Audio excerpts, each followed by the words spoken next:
উফ, ফাইনালি বহুদিন পর আমরা জিদ্দাকে দেখতে পেলাম। তাও আবার একটা এমন লেভেলের অ্যানাউন্সমেন্ট ভিডিও সে নিয়ে এসছে, যেটা বাংলাতে জেনারেলি কিন্তু আমরা দেখতে পাই না, এবং সেটা কোথাও গিয়ে জিদ্দার ক্ষেত্রে আমরা প্রথমবার দেখতে পেলাম যে এইভাবে কোনো সিনেমার একটা অ্যানাউন্সমেন্ট ভিডিও করা হয়েছে। বেসিক্যালি এই সমস্ত জিনিসপত্র আমরা কিন্তু সাউথে দেখি, বলিউডের ক্ষেত্রে দেখি, এবং রিসেন্টলি আল্লু অর্জুনের সঙ্গে আটলির যে কোলাবোরেশনটা হচ্ছে, সেই কোলাবোরেশনের ক্ষেত্রে তারা যেভাবে প্ল্যানিংটা করছে, যেভাবে জিনিসপত্রগুলোকে নিয়ে কাজ করছে, সেইগুলো বিশেষ করে কিন্তু ওই পার্টিকুলার অ্যানাউন্সমেন্ট ভিডিওতে কিন্তু ফোকাস করা হয়েছিল। এবং এখানেও কিন্তু সেই বিষয়টা কোথাও গিয়ে ফোকাস করা হয়েছে, এবং কোথাও গিয়ে কেউ বলে বিপ্লবী, কেউ বলে ডাকাতের অ্যানাউন্সমেন্ট ভিডিওতে আমরা যেভাবে দেখতে পাচ্ছি জিদ্দা লাঠি খেলা শিখছে, ট্রেনিং নিচ্ছে, এবং জিদ্দার এই যে লুকটাকে তৈরি করার জন্য ওই যে গেট আপটাকে ফরমেশন করা হচ্ছে, সেই বিষয়টা, এবং তার সঙ্গে সঙ্গে লুকটার হালকা আভাস কিন্তু আমরা পাচ্ছি, এবং মাথায় তিলক লাগাচ্ছে।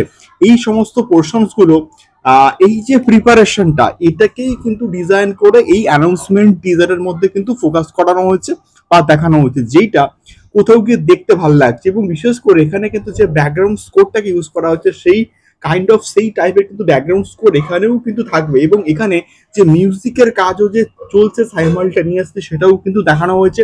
মিউজিকটা প্রচন্ড ভালো হবে, এবং বিশেষ করে ব্যাকগ্রাউন্ড স্কোরটা শুনতে তো হেভি লাগছে কিন্তু কোথাও গিয়ে। তো জিদ্দা ফিরছে, এটা সব থেকে বড় কথা।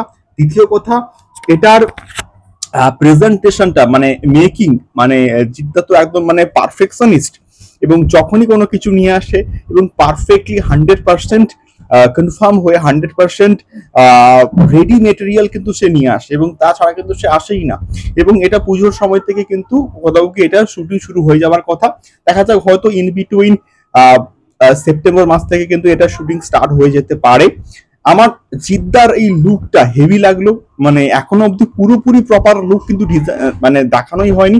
একটা কাইন্ড অফ একটা প্রিপারেশন, যে শুটিং করতে যাওয়ার আগে যে প্রিপারেশনটা নিতে হয়, অর্থাৎ আমরা যাকে বলি প্রি প্রোডাকশন, সেই প্রি প্রোডাকশনটাকে কিন্তু কোথাও গিয়ে দেখানো হয়েছে। এই কেউ বলে বিপ্লবী, কেউ বলে ডাকাতের অফিসিয়াল অ্যানাউন্সমেন্টটা কিন্তু, যেটা সত্যি বলতে প্রেজেন্টেশন ওয়াইজ প্রচন্ড কিন্তু ভালো হয়েছে। দেখা যাক কি হয়। এটা 2026 সালের 15th of August মুক্তি পাওয়ার কথা, এবার এটা মোটামুটি শুনছিলাম আর কি।